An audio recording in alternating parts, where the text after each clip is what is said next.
Hello everyone, welcome to our channel. ఈరోజు కథ.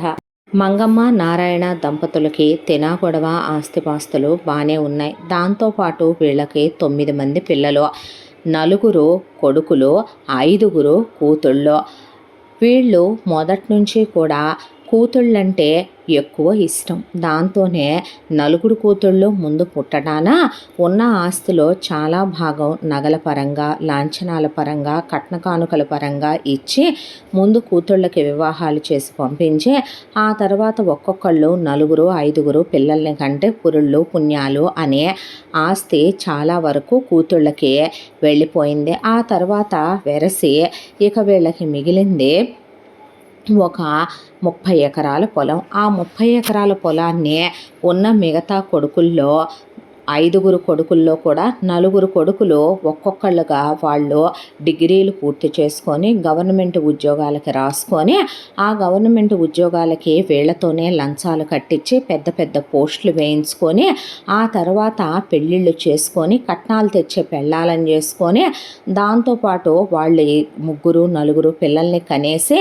ఆ పురుళ్ళు పుణ్యాల ఖర్చులు, సీమంతాల ఖర్చులు వీళ్ళ మీదే వేసేసి ఆ తర్వాత వాళ్ళకు ఉద్యోగాలు వచ్చిన ఊళ్ళల్లో వీళ్ళ చేత పొలాలు అమ్మించి వాళ్ళక్కడ ఇల్లు కొనిచ్చుకొని ఆ తర్వాత ఆస్తిలో వాటాలు పెట్టమని కూర్చున్నారు. వెరసి ఒక ఉన్న పొలంలో వాటాలు వేసుకుంటూ వచ్చేపాటికే ఉన్న 4 కొడుకులకే తలా ఒక 5 ఎకరాలు పోయేసరికి ఇక ఏమీ మిగల్లేదు. ఉన్న సొంతిల్లు కూడా 4 వాటాలు వేయించి 4 కొడుకులు పెట్టించుకున్నారు. చిట్ట చివరివాడు కడగొట్టువాడు అందరికన్నా చిన్నవాడైన వీరేంద్ర దగ్గరకు వచ్చేపాటికి అమ్మా నాన్న దగ్గర సొంత ఇల్లు, చివరికి అమ్మా నాన్నల దగ్గర పెట్టడానికంటూ బంగారం, అమ్మా నాన్నల దగ్గర పొలం ఏమీ మిగల్లేదు. ఇక చివరికి నారాయణ తండ్రి ఆయన పోతూ 1 ఎకరా పొలం ఆయన పేరు మీద ఉంచుకొని కడుపుకు అన్నం తింటున్నారా, కంపలెమ్మటి గడ్డి తింటున్నారా, 9 మంది పిల్లల్ని కని పడేసినప్పుడు సమానంగా పెట్టాలి. ఆడకూతుళ్ళకి ఎక్కువని అటు దోశారని మగ వెధవలు పెద్దవాళ్ళం మేమని చిన్నవాడికి అన్యాయం చేసి ఉన్న 30 ఎకరాలు వీళ్ళ 4 దోచుకు తినేశారు.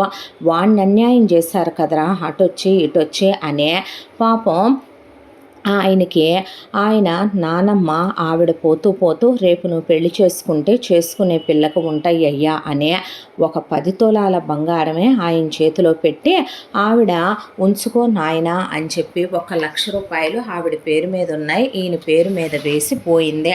అంతకు మించి ఆయనకేమీ దక్కుదల జరగలేదు. చివరికి ఎంత బతికి వీరేంద్రకి దక్కింది ఎకరం పొలం, 1,00,000 రూపాయల డబ్బులు, 10 తులాల బంగారం. అదే పోయిన నారాయణ అమ్మ నాన్న ఇచ్చింది. ఎంత అన్యాయం ఎక్కడా ఉండదమ్మా, అంతమందిని కన్నప్పుడు సమానంగా పెడతారు కానీ ఓయమ్మునే చివరికి ఇలా చేసే వాళ్ళని ఏడా చూడలేదు అనుకున్నారు ఊళ్ళో వాళ్ళు. తర్వాత వీరేంద్రకి పెళ్ళి జరిగిందే. సుగుణ అనే అమ్మాయిని పెళ్లి చేసుకున్నాడు. ఆవిడకి 1 ఎకరం పొలం ఇచ్చి ఒక 10 తులాల బంగారం పెట్టి పెళ్లి జరిపించారు ఆవిడ తల్లిదండ్రులు. ఇక వీరేంద్ర నానమ్మ ఇచ్చిన 10 తులాలు సుగుణకి ఇచ్చేశాడు. ఇచ్చేసిన తర్వాత చాలా తెలివిగా ఇంకా వీరేంద్ర అక్కలు అన్నలు కలిసి మంగమ్మ నారాయణ బాధ్యతలు నువ్వే తీసుకో, మేము ఇల్లు బేరం పెట్టుకొని అమ్మేసుకుంటున్నాం అనేసరికి అప్పటి వరకు భరించి ఉన్న ఆయన కోపం కట్టలు తెంచుకుంది. దాంతో అమ్మా నాన్నల్ని బాధ్యతగా చూడాలి, ఆ బాధ్యతను తీసుకోవాలి, కరెక్టే. కానీ ఎవరు తీసుకోవాలి? ఆస్తి మొత్తం పెట్టించుకుంది మీరు, ఇష్టపడి వాళ్ళు దోచిపెట్టుకుంది కూతుళ్ళకి కొడుకులకి అనే నేనేదో వాళ్ళ కొడుకుని కాదన్నట్టు ₹1 కూడా నాకు వాళ్ళు ఉన్న ఇంటితో సహా మిగిల్చింది లేదు. నా భార్యకు 1 గ్రామ్ బంగారం ఇచ్చింది లేదు అమ్మ. అక్కలు ఒక్కొక్కళ్ళకి 200 తులాల బంగారం, మీ పెళ్ళాలకు 100 తులాల బంగారం పెట్టించుకుంటే నా భార్యకి నానమ్మిచ్చిన 10 తులాలు తప్ప ఏమీ దక్కుదల కాలేదు. నేను డిగ్రీ చదువుకుంది తాతయ్య నానమ్మ భిక్షతో, అదే గవర్నమెంట్ కాలేజీలో డిగ్రీ పూర్తి చేశాను. నా బ్రతుకేదో నేను బ్రతుకుతాను, అమ్మా నాన్నల్ని తీసుకెళ్తారో ఉంచుకుంటారో మీ ఇష్టమని ఆయన భార్యని పద సుగుణ అని సూట్ కేసు తీసుకొని మీ ఇల్లు మీ ఇష్టం, అమ్ముకుంటే అమ్ముకోండి, లేకపోతే మానుకోండి, తలకొరివి కూడా పెట్టాలనే ఆసక్తి లేదు నాకు. కన్నప్పుడు తల్లిదండ్రులకి పిల్లలందరూ సమానమే. కన్న తల్లిదండ్రుల్ని బిడ్డలు ప్రేమించాలి, అలాగే బిడ్డల్ని కూడా తల్లిదండ్రులు ఒకేలా చూడాలి అని ఆయన మనస్తాపంతో భార్యను తీసుకొని అక్కడి నుంచి వెళ్ళిపోయాడు. ఆ తర్వాత అప్పటికే సుగుణకి పుట్టింటి వాళ్ళు ఇచ్చిన ఎకరం అమ్మి ఇక్కడ ఆయన ఎకరం పక్కనే ఒక ఎకరా కొనుక్కున్నారు. కొనుక్కుంటే ఆ 2 ఎకరాల పొలంలోనే ఒక పక్కకి ఒక చిన్న ఇల్లు వేయించుకున్నారు. సుగుణకి కట్నంగా ఇచ్చిన డబ్బులు ఏమీ లేవు కాబట్టి వీరేంద్రకే నానమ్మ పోతూ ఇచ్చిన ₹1,00,000 ఉన్నాయి కాబట్టి ఆ ₹1,00,000 ఇప్పుడు దాకా బ్యాంకీలో ఉంచటాన కాస్త వడ్డీ పడి ఆ డబ్బులు పెరిగినాయి. ఆ ₹4 పెట్టి చిన్నదే ఒక ఇల్లు వేయించుకొని ఆ ఇంట్లోకి వెళ్ళిపోయారు సుగుణ, వీరేంద్ర. వెళ్ళిపోయిన తర్వాత ఆయన ఉన్న 2 ఎకరాల పొలం సొంతానికి వేయటం మొదలుపెట్టాడు. కానీ ఈ పొలాన్నే నమ్ముకొని కూర్చుంటే జీవితం ఎక్కడ వేసిన గొంగళి అక్కడే అన్నట్టుంటుంది సుగుణ.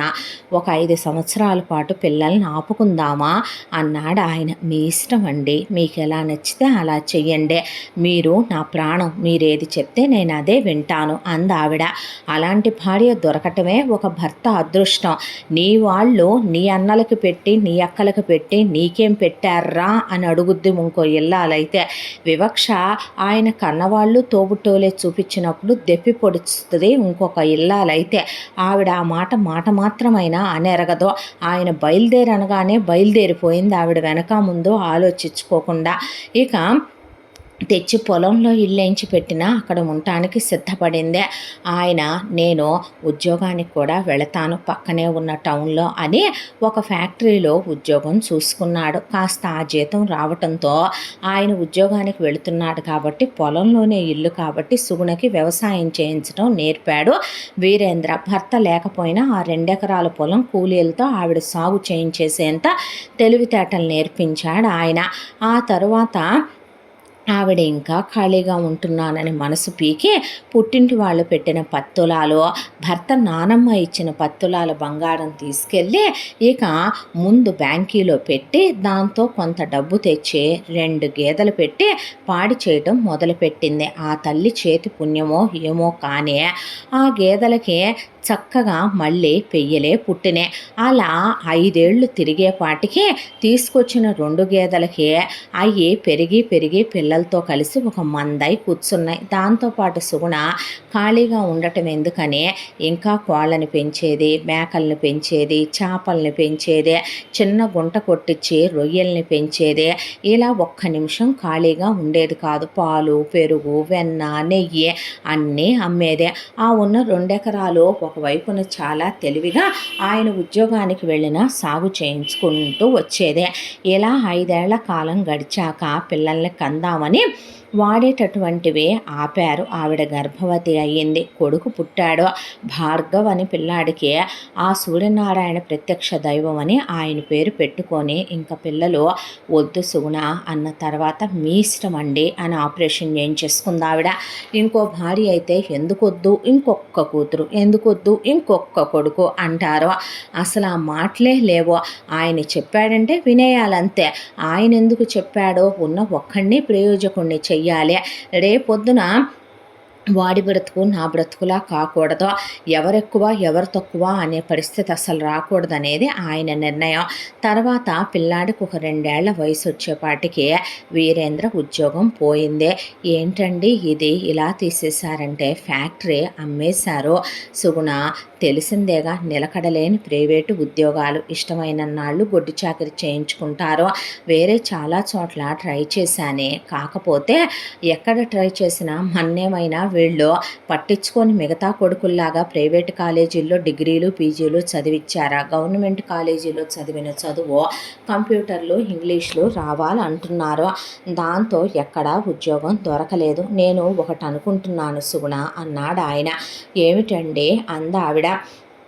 నేను ఎటు మనం పాలు పెరుగు వెన్న నెయ్యి బయట వాళ్ళకి అమ్ముతున్నాం, అదేదో నేనే ఒక షాప్ పెడదాం అనుకుంటున్నాను, ఏమంటావు అనేసరికి మీ ఇష్టం అండి అందావిడ.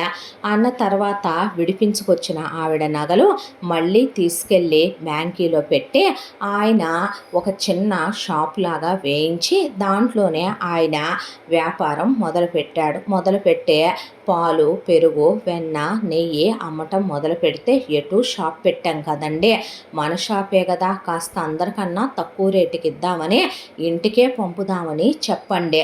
మన చేలోనే బియ్యం పండుతున్నాయి కదా, ఆ బియ్యాన్ని మీరు అమ్మటం మొదలు పెట్టండి. చుట్టుపక్కల మనకి అంతా వ్యవసాయ భూములే కదా, రైతుల దగ్గరికి వెళ్ళి అడిగి మంచి బెల్లం, పంచదార అన్నీ కొనుక్కొచ్చి ఇక నుంచి పప్పులు, ఉప్పులు, ఎండుమిరపకాయలు, చింతపండు ఇలాంటివన్నీ మన షాప్లోనే పెట్టి అమ్మండి. సరుకుల దుకాణంగా మార్చండి. నిత్యావసర సరుకులు ఎవరికి అవసరం లేదో ఒక కుర్రాన్ని పెట్టుకొని ఇంటికే పంపండి, కల్తీ లేని సరుకు ఇద్దాము అని చెప్పింది ఆవిడ. దాంతో ఆయన గుండెల ఆనందంతో నిండిపోయి ఇంకొక వైపున ఆవిడ ఆ బంగారం ఆయన ఒక సంవత్సరంలో షాప్ కాస్త పుంజుకొని విడిపించి తీసుకొచ్చాడు. తెచ్చాక మళ్ళీ కుదువు పెట్టినండి అంది. దేనికి సుగుణ అంటే, చిన్న కోళ్ళ ఫామ్ ఏమి వేయిద్దామండి, మనమే గుడ్లు, ఆ తర్వాత బ్రాయిలర్ కోళ్ళు కూడా, ఫామ్ కోళ్ళు కూడా అమ్ముదాం అని చెప్పింది. ఆయన భార్య తెలివితేటలకు ముచ్చటపడి వెళ్ళి పెట్టి డబ్బులు తెచ్చి షెడ్లు వేయించి అప్పచెప్పాడు. కూలీలను పెట్టి ఒకవైపున డైరీ ఫాము, ఒకవైపున కోళ్ల ఫాము, ఒకవైపున మేకలు, గొర్రెలు, ఒకవైపున కంట్రీ చికెన్ కనే నాటుకోడి గుడ్లు, నాటుకోళ్ళు, అప్పటికప్పుడు ఫ్రెష్గా పట్టించేటటువంటి లైవ్ ఫిష్లు, లైవ్ ప్రాన్స్, ఇక దానికి తోడు ఇంటి చుట్టూ కూరగాయలు, పళ్ళు, పూలు ఏది పోకుండా అన్నీ అమ్ముకొచ్చేది ఆవిడ.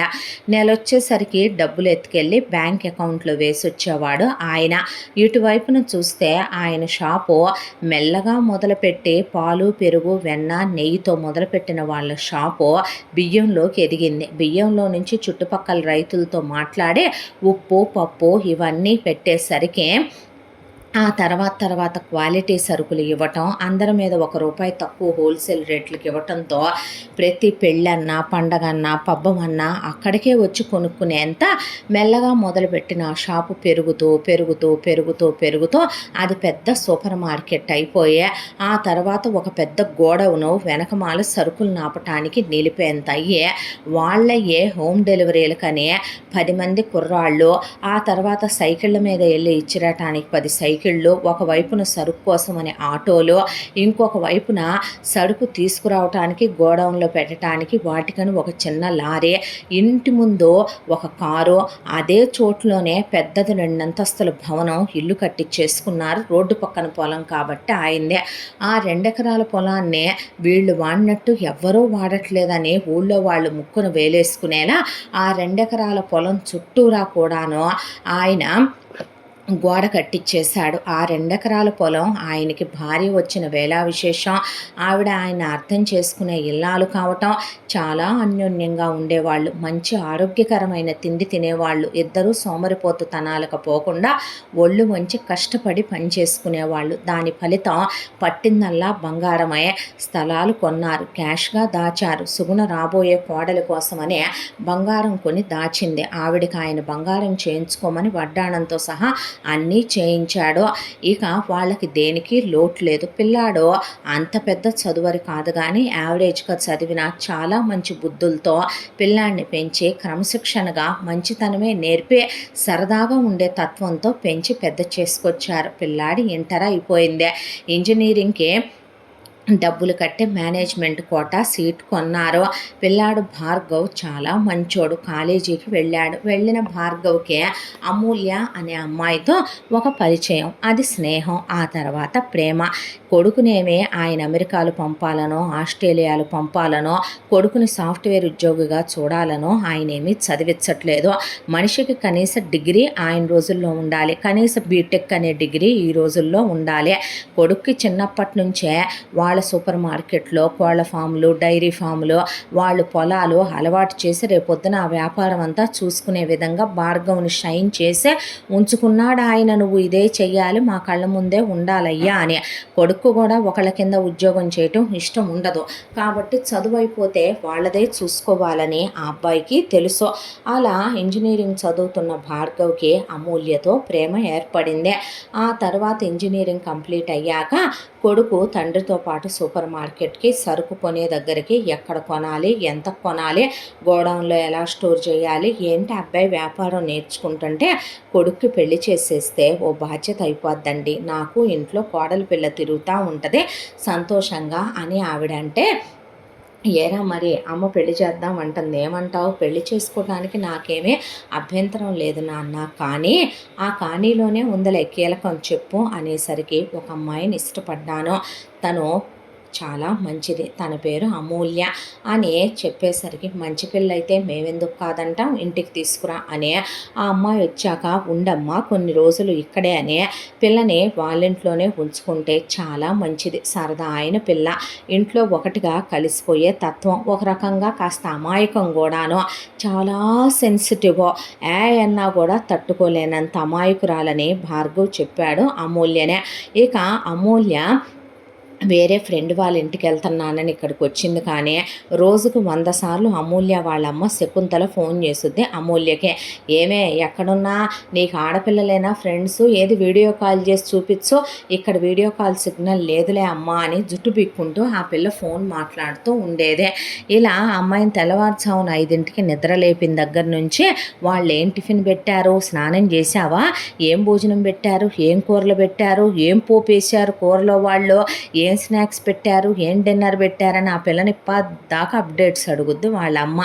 అయిన తర్వాత ఆ పిల్ల చాలా మంచిదే అనే వాళ్ళమ్మ నాన్నక్క కాస్త చాదస్తం అనుకుంటానని ఫ్యామిలీ గురించి కనుక్కుంటే, ఇంట్లో వాళ్ళ అమ్మ పెత్తనమని, వాళ్ళ నాన్న ముందు వాళ్ళ నాన్న అనగారిపోయిన మనిషి అని, మెతక స్వభావుడని, ఆయనది ఓ ప్రైవేటు ఉద్యోగం అని, దాంతోపాటు ఆయన వీళ్ళకున్న 4 ఎకరాల పొలాన్ని వ్యవసాయం చేస్తాడని, అమూల్యకి 2 అన్నయ్యలని, అమూల్య వాళ్ళ అమ్మకి కొడుకులంటే చాలా ఇష్టమని, కూతురు కన్నా కొడుకులకి పెళ్ళిళ్ళు అయిపోయి కోడళ్ళు వచ్చేసారు కూడా, ఒక్కొక్కళ్ళకి 2 పిల్లలు కూడా సొంతిల్లు కలిసే ఉంటారు అన్నంతవరకు తెలిసిందే సుగుణకి, వీరేంద్రకి. వాళ్ళ ఫ్యామిలీతో మనకెందుకు, మనం ఏమైనా కట్న కానుకలు ఆశిస్తున్నామా, పిల్ల మంచిదనే దాంతో వీళ్ళు సంబంధానికి వెళితే శకుంతలకి తెగ నచ్చేశాడు కాబోయే అల్లుడు భార్గవ్. ఎందుకంటే ఫస్ట్ ఒక్కగానొక్క కొడుకు, రెండో విషయం వాళ్ళ అమ్మా నాన్న ఉన్నదంతా కొడుక్కే పెడతారు, మూడో విషయం వాళ్ళకి సంపాదన బాగా ఉంది, అబ్బాయి అందంగా ఉన్నాడు, చెడు అలవాట్లలో ఎంక్వైరీ లాగేయటం అయిపోయింది, స్థిరచరాస్తులు బాగా ఉన్నాయి,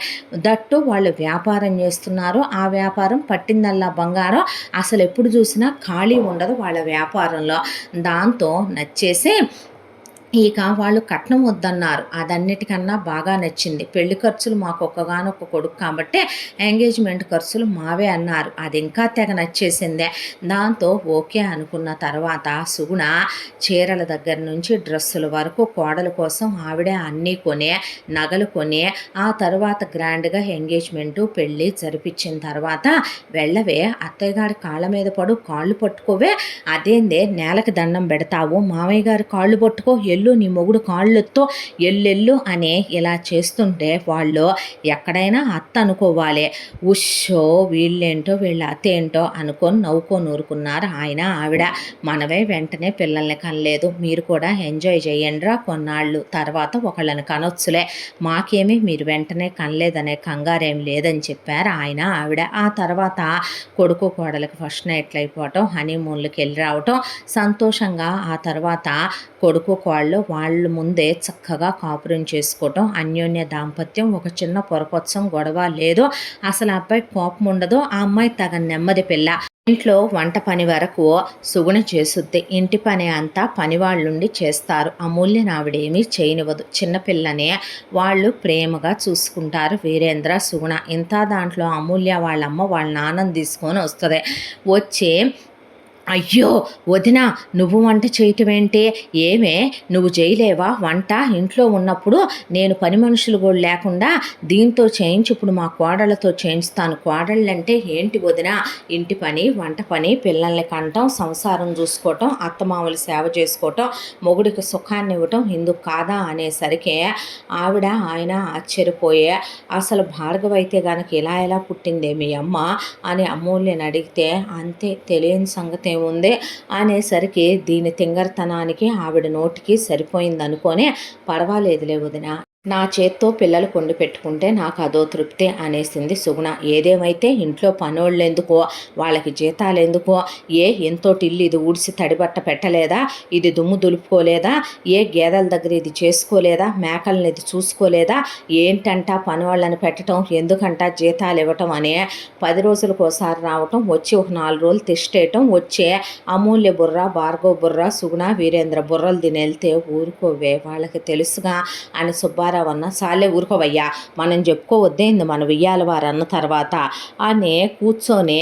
వెళ్తూ వాళ్ళ బుర్ర తింటూ ఉండేది శకుంతల పెద్ద డబ్బాలో గులకరాళ్ళు వేసిన రకం అని వాళ్ళకి తెలియకనే తెలిసిపోయింది. ఆ తర్వాత పిల్లల్ని కనలేదని సుగుణ వీరేంద్ర ఎప్పుడు భార్గవ్ అమూల్యని మాట వరుసకైనా అనెళ్ళరు, కానీ వచ్చినప్పుడల్లా కడుపు వచ్చిందేమే, పీరియడ్ స్కిప్ అయినాయి, ఏమే చూసుకున్నావేమే అంటే, అబ్బా ప్లానింగ్లో ఉన్నాం లేమ్మా, ఏళ్ళుడు నిజమేనా, ఇదేమైనా చెయ్యకూడని పనులేమైనా చేస్తుందా అత్తయ్య? అది మీ కూతుళ్ళనే నమ్మకూడదు, కోడళ్ళని అస్సలు నమ్మకూడదు, అది వేరే విషయం అనుకో అనేసరికి, షో ఇప్పుడే వద్దనుకుంటున్నావులే అత్తయ్య, అంతేగా అని మళ్ళీ వారమాగి ఫోన్ చేసి, పిల్లల్ని ప్లాన్ చేసుకుంటున్నారా, అమ్మమ్మ తాతయ్య అని పిలిచే వాళ్ళని ఎప్పుడు కంటారే, నేను ఎప్పుడు చుచ్చిపోయించుకోనే, వదిన మీ కడుపులో కూడా ఉంది కదూ తాతయ్య నాయనమ్మ అనిపించుకోవాలని, అన్నయ్య నీకు మాత్రం డాడీ డాడీ అనిపించుకోవాలని లేదు, ఇల్లంతా పిల్లలు తిరగాలి, ఎంతమంది అనుకుంటున్నావమ్మా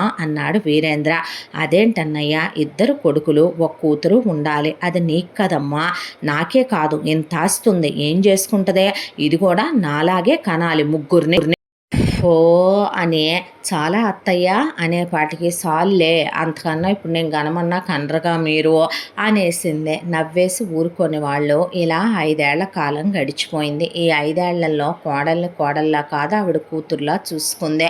దానికి తోడు ఇంటి తాళాల అమ్మాయికి అప్పచెప్పి బ్యాంక్ అకౌంట్లో ఎంత బంగారం లాకర్లో ఉందన్న దగ్గర నుంచి బ్యాంక్ అకౌంట్లో ఎంత క్యాష్ ఉంది, రోజు ఎంత వ్యాపారం జరుగుతుంది అని ఒకవైపున కొడుకుని సూపర్ మార్కెట్ దగ్గరికి తీసుకెళ్ళమని అక్కడ ఇవన్నీ గోడౌన్తో సహా అమ్మాయికి చూపిస్తే ప్రతిదీ లెక్కలు రాసుకొని, ఎందుకు ఇవన్నీ నాకు, ఎవరి పరిస్థితులు ఎప్పుడు ఎక్కడ ఎలా కుదేలవుతాయో ఎవరికీ తెలియదమ్మా, మగాళ్ళతో పాటు ఆడవాళ్ళు అన్నీ నేర్చుకోవాలని మీ మామయ్య అంటారు, నా జీవితం నీకన్నా దుర్భరమైన పుట్టింట్లోనే పుట్టి పెరిగాను నేను, ఆయన్ని చేసుకున్న తరువాతే ఆ మనిషి వల్లనే నేను ఈ రోజున పొలం ఒక్కదాన్నే కౌలు చేయించే దగ్గర నుంచి ఇంత డైరీ ఫాము వీటన్నిటిని ఒక చేత్తో నెట్టుకు రాగలుగుతున్నాను అన్నాక, భార్గవ్ అమ్మ దగ్గర నువ్వు కూడా నేర్చుకో అంటే ఇల్లు మేనేజ్ చేయటం, దాంతోపాటు డైరీ ఫాము, ఒకవైపున వాళ్ళకున్న పౌల్ట్రీ ఫాము, వాటన్నిటి గురించి కూడా ఆ అమ్మాయి అన్నీ రాసుకొని నేర్చుకుందే. ఇక ఏంటా పిల్లలు కలగట్లేదని కరెక్ట్గా రేపు పండగ అనగా ఈ రోజున వెళ్ళి చూపించుకొని రండయ్యా అంటే, సరేలే వెళదాం, అత్త గోల్ తట్టుకోలేకపోతున్నాం అనే దాంతో హాస్పిటల్కి వెళ్తే అన్ని టెస్టులు చేసిన డాక్టర్ గారు, భార్గవ్లో ఏ లోపం లేదో, అమూల్యకి మాత్రం గర్భసంచికి బిడ్డల్ని కనే స్ట్రాంగ్నెస్ లేదు, గర్భసంచి చాలా వీక్గా ఉంది అని చెప్పేసరికి, నాకు ఎవ్రీ మంత్ పీరియడ్స్ వస్తాయి డాక్టర్, దానికి దీనికి సంబంధం లేదమ్మా, నీకు ఎగ్స్ రిలీజ్ అవుతున్నాయి, అతనికి స్పర్మ్ కౌంట్ బాగుంది, కావాలనుకుంటే మీరు సర్గసిట్ హ్యాపీగా ట్రై చేయొచ్చు, కానీ నువ్వు ప్రెగ్నెన్సీ లాంటి ప్లాన్ చేసుకుంటే చాలా ప్రమాదం, బేబీకి నీకు కూడా ప్రమాదం అవ్వచ్చు అని చెప్పేసరికి, ఇదేంటి ఇలా జరిగిందని ఏడ్చేసింది అమూల్య భార్గవని పట్టుకొని. పిచ్చి మాటలు మాట్లాడుకో, భార్యాభర్తల బంధానికి పిల్లలు పరమావధి ఎప్పుడూ కాదు, ఒకళ్ళకొకళ్ళు నాకు నువ్వు నీకు నేను తోడు, డాక్టర్ గారు ఏదో ప్రొసీజర్ చెప్తున్నారుగా, లేదంటే దత్తత తీసుకుందాంలే పదా అని ఇంటికి తీసుకొస్తే ఆ అమ్మాయి ఏడుస్తూ వచ్చేసరికి మొహం అంతా కమిలిపోయింది. ఆ అబ్బాయి కర్చీఫ్తో తుడిచి ఇంటి నిండా అంతకుముందు రాని చుట్టాలు బంధువులు అంతా వీళ్ళ పరిస్థితి కాస్త బాగుందనే పాటికి ఆయనతో రాఖీలు కట్టి చుట్టాలని బంధువులని వచ్చి ఓ 4 రోజులు భోజనం పోద్ది, బట్టలు పెట్టి పంపుతారులే పండగలు కానీ వస్తే, రూపాయి లేకపోతే నేను వీళ్ళకి గుర్తు కూడా రానని ఆయన తోబుట్టువుల గురించి అంటూ ఉండేవాడు వీరేంద్ర. అలా అందరూ వచ్చి కూర్చున్న తర్వాత భార్గవ్ మొహం తుడుచుకో అని అమూల్యని లోపలికి తీసుకెళ్ళిపోతే సుగుణ ఇద్దరికి పాలు తీసుకెళ్ళి ఏరా ఏమన్నారు డాక్టర్ అంటే అమూల్య సుగుణ కౌగిలించుకొని ఏడ్చేసి జరిగిన విషయం చెప్పింది. చెప్పేసరికి బాధపడకమ్మా పోనీలే మనకి ఎలా ఉంటే అలాగే జరుగుద్ది, ఇప్పుడు నువ్వు బాధపడతావా ఏంటి అనేసరికి ఎక్కడన్నా ఆవిడిప్పుడు ఈ విషయం ఎవరికీ చెప్పొద్దని ఆవిడ మాట్లాడుతుంటే ఈలోపు గోడ చాటుని కిటికీలో నుంచి మొత్తం వినేసి శకుంతల కూతురు విషయం ఎవరైనా పర్సనల్గా ఉంచుతారు, వెళ్ళి పోనీ తన చుట్టాలతో చెప్పినా వేరే విషయం, వీరేంద్ర సుగుణ చుట్టాలుంటే అందరికీ కూతురు గొడ్రాలని కూతురికి పిల్లలు పుట్టరని చెప్పి పెద్ద పెద్దగా కథలు కథనాలు కింద మొదలు పెడితే అప్పుడే వీరేంద్ర వస్తుంటే ఏమన్నయ్యా మా కూతుళ్ళని చేసుకోమంటే కాదన్నారు నువ్వును సుగుణ ఇద్దరూ కూడాను బాగా తిక్క కుదిరిందిగా కొడుకు ప్రేమించాడని గొడ్డు మొద్దాన్ని చేసుకొని తీసుకొచ్చారా, అందుకే దాని కడుపు పండట్లేదంట, విడాకులు ఇచ్చి తోలు అవతల పడేయండి దరిద్రం పోద్దే, చక్కగా ఎవరో ఒకళ్ళ పిల్లల్ని మా పిల్లల్ని చూసి చేసుకోవచ్చంటే వెంటనే శకుంతల ఎవరి పిల్లల్లో వద్దన్నయ్యా, ఇదిగో ఇది నా చెల్లెలి కూతురు, దీన్నిచ్చి అల్లుడికి పెళ్లి చేయండి అనే పాటికి అక్కడికి వచ్చి నుంచున్న సుగుణ భార్గవ్ అమూల్య నిర్గాంతపోయి నుంచున్నారు. ఏం జరుగుతుందని ఆయన అడిగితే ఏమీ లేదండి ఇలాగంట, బుద్ధుందిరా నీకు, నేను అనలేదు నాన్న, నేను అనలేదండి, తెలిసిందేగా తలుపులెమ్మటి కిటికీలెమ్మటి నుంచొని వినే అలవాటు ఉందనే వదినకి అంది సుగుణ. అనేపాటికి అమూల్యని ఇది గొడ్డు మొద్ది గొడ్రాలను వదిన ఇంట్లో నుంచి గెంటే మాకు, మీ ఇంట్లోనే ఒక పక్కనంత చోటివ్వు, ఇప్పుడు నేను తీసుకెళ్ళి దీనికి ఇంకో పెళ్లి చేయలేను, అబ్బాయి నీకు మరదలవుద్ది, ఇదిగో నా చెల్లెలు కూతురు చేసుకో, సంవత్సరం తిరిగేసరికి కమల పిల్లల్ని కనిచ్చొద్దే, అక్కడ దాకా వస్తే నీ చెల్లెలు కూతురునే ఎందుకు చేసుకోవాలి, మా కూతుళ్ళు లేరా ఏంటి, మొరై నీకు ఇక్కడ చాలా మంది మరదళ్ళు ఉన్నారు, వీళ్ళల్లో ఒకళ్ళని చేసుకో అనే పాటికే గొడ్డు మొద్దని ఆ అమ్మాయిని పిల్లల్ని కంటానికి పనికిరాదని ప్రేమాయణాలు సాగిచ్చిందని ఎవరిష్టం వచ్చినట్టు వాళ్ళు అనేసరికి అసలే అమ్మాయి ఓవర్ సెన్సిటివ్ కాబట్టి ఆ అమ్మాయి అది తట్టుకోలేక వెళ్ళి అసలే వాళ్ళది రైతువారి కుటుంబం కదా, పురుగుల మందు చాలా స్ట్రాంగ్ మందే తాగేసింది అమూల్య. దాంతో తలుపులు బద్దలు కొట్టి ఆ అమ్మాయిని తీసుకెళ్ళి వెంటనే హాస్పిటల్లో జాయిన్ చేశారు. డాక్టర్ పిచ్చి పట్టిందా ఏంటండి, మనుషులను అలా టార్చర్ చేయటం ఏంటి, అయినా నేను చూసి పంపించి ఎంతసేపు అయిందే, ఆ అమ్మాయికి ఎగ్స్ ప్రొడ్యూస్ అవుతున్నాయి, నేను సరగసికి అవకాశం ఉందన్నాను కదా అనేపాటికి అత్తయ్య నేనేమైనా ఇప్పుడు నిన్ను కనిమ్మన్నాననే చేసావా నువ్వు ఇలాగా అంటే, నువ్వు కనమన్నా నేను ఇంకొకళ్ళని కనలేను అల్లుడు, మీ మామయ్యకి ఆ ఓపిక లేదు, అయిపోయింది, మీ నాన్నలాగేమైనా గట్టి మనిషి అనుకుంటున్నావా అన్నయ్య అంటే ఇప్పుడు నీకు చెల్లినైనా తమ్ముడినైనా కనగలడు. అబ్బో అనుకున్న తర్వాత ఒకవేళ సరగసి అంటే ఏంటి డాక్టర్, ఏ కులం వాళ్ళకో ఏ వేశ్యలకో ఎక్కించటమేగా మీరు, ఏమండి అందరూ అలా ఎందుకుంటారండి, మంచి వాళ్ళకు కూడా ఉంటారండి చేయించుకునేవాళ్ళు అని చెప్తే, అయితే నా కళ్ళ ముందే చెయ్యాలి నువ్వు, వాళ్ళ డీటెయిల్స్ పుట్టుపూర్వత్రాలు ఇవ్వాలి, డీటెయిల్స్ ఇవ్వను, ప్రొసీజర్ మీ కళ్ళ ముందే చేస్తా కావాలంటే అన్న తర్వాత ఇక అమూల్య ఎగ్లోకి భార్గవ్ స్పర్మ్ పంపించి ఆవిడేదో బేబీని ఫామ్ చేసి సరగసికి ప్లాన్ చేసుకుంటే పుట్టే వాళ్ళకి దాని పోలికలు వస్తాయా, ఎందుకు వస్తాయండి, ఏమే అది నువ్వు పెట్టిన గుడ్డేనా, అదేలే నీ గుడ్డేనంటావా అంటే ఎలా తెలుస్తుందమ్మా నాకు అంటే మన గుడ్డు మీద మనదేమి గుర్తుండదా డాక్టర్, ఎలా ఉంటుందండి అబ్బాయి, అది మనిత్తనాలేగా, ఆ అబ్బాయి సిగ్గేసి బయటికి వెళ్తే సిగ్గుపడతాడేంటొదినా, మనం ఇచ్చుకున్నప్పుడు మందా కాదా అని అడగొద్దా, ఆవిడ తలకాయ పట్టుకొని కూర్చున్నాక 9 నెలలకే కొడుకు పుట్టాడు. పుట్టిన తర్వాత పిల్లాడిని ఇచ్చేసింది డాక్టర్, ఆడపిల్ల పుట్టుద్దేమో అనుకున్నాను, లేనిపోయింది, మళ్ళీ మా చుట్టాలలో బోల్డ్ అంతమంది ఉన్నారు, ఎవరో ఒకళ్ళని దత్తత తీసుకోమనాల్సి వస్తుందేమో అనుకున్నాను అల్లుడు.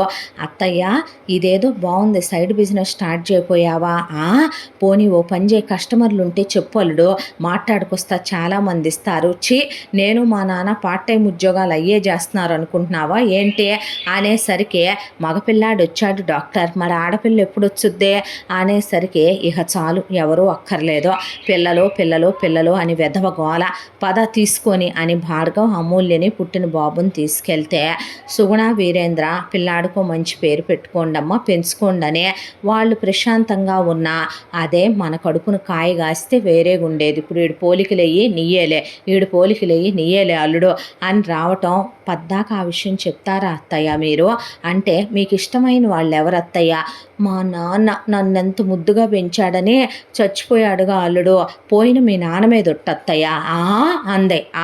నువ్వు ఇంక నోరెత్తకూడదు అన్న తర్వాత అందరూ పకాపక నవ్వారు. అలా వాళ్ళ ఆనందాల మధ్య ఈ కథ కంచికి చేరింది. ఈ కథలో మనం తెలుసుకోవాల్సిన నీతి ఒకటే, కష్టాల్లో ఉండే భర్తకి ఆ రోజున తోడై నిలబడింది సుగుణ. ఇది కొడుకు కోడలు కథే కాదు, అమ్మా నాన్నల కథ కూడా. ఈ రోజున అమూల్యకి పిల్లలు పుట్టరు అన్నప్పుడు కుటుంబం అంతా తోడై నిలబడిందే.